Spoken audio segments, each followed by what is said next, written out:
You actually felt that lives would be lost because of Price being elected. I really did, and I hoped that I was being dramatic. I hoped that I was wrong, and now that her policies are playing out, I know that I wasn't. Price is shaking things up. With each passing day, I'm receiving new information about plea deals that favor criminals and leave victims of violent crime feeling like they haven't received justice.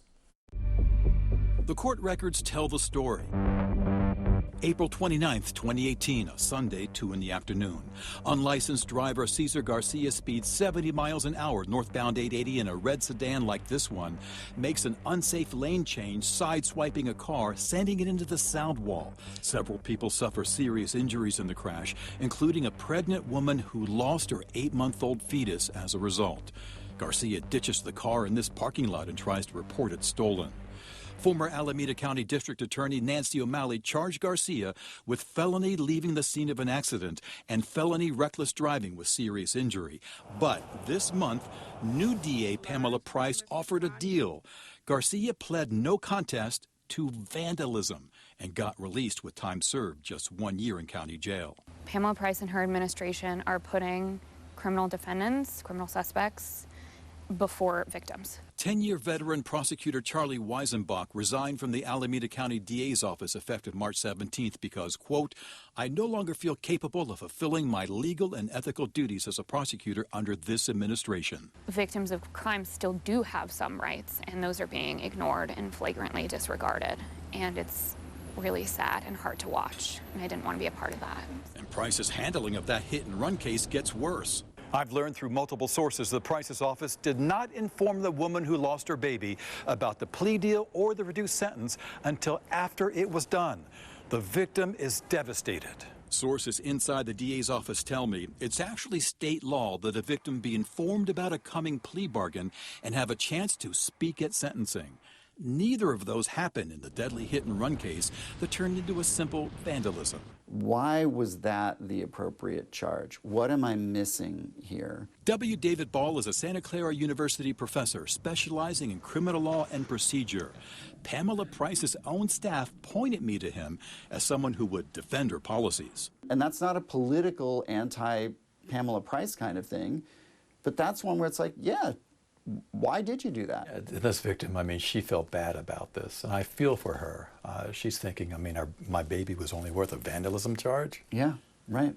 That's a tough one. No, I think that I agree with you on that. I wanted to ask Pamela Price about this case and more, but she refuses to be interviewed, even after I caught her in an elevator at the Fallon Street Courthouse last week. My vision is to serve Alameda County as a minister of justice. After her oath of office in January, one of her first directives to all attorneys and staff, they must address her as Madam D.A. Price. We will be prosecutors who will use our power to change lives and not destroy them. She released this memo March 8th, instructing prosecutors to stop using sentencing enhancements, which bring higher prison terms. She's saying, we're going to get somebody on armed robbery. That's what we're going to charge them with. We're not going to charge them with a variety of other enhancements. Like a gun enhancement. Right, a gun enhancement, a gang enhancement, things like that, unless it's warranted. And it has to be extraordinary circumstances. That is already impacting high-profile cases.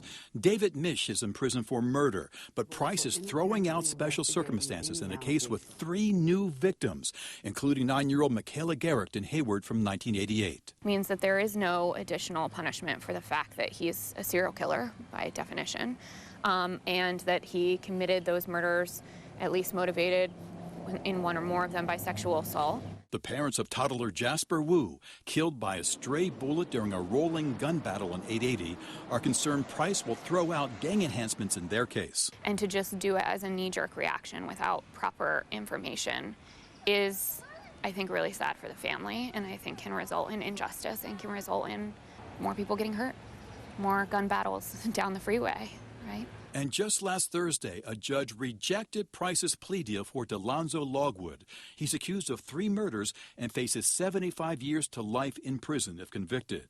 Price offered 15 years on a single voluntary manslaughter charge. What that tells the community is that 3 young Black men were murdered, and each of their lives is worth 5 years each. All this has already prompted a push to recall Price, including from victims' rights groups. You said to other media that she should be recalled. I did say that. Do you still believe that? I still believe what I believed then. I don't see any change. A petition to recall Price has passed 3,000 signatures. An official recall in Alameda County needs about 92,000 signatures. Brenda Grisham lost her son to a stray bullet during a 2010 gang shooting. No charges ever filed, even though she knows the identity of the killer. It's still a traumatic loss for me. So I could imagine if, you have somebody that's already in jail and then they get a free pass when your loved one didn't get a free pass. Veteran prosecutors are not getting a free pass under Pamela Price. Talk to the people! She made her intentions clear in this speech 2 months ago to an anti-police terror project rally posted to the group's Instagram. Yes, it's a new day. Them other folks is gone, most of them. I'm working on the rest, okay? I find it really hard to believe that every prosecutor in that office is no good.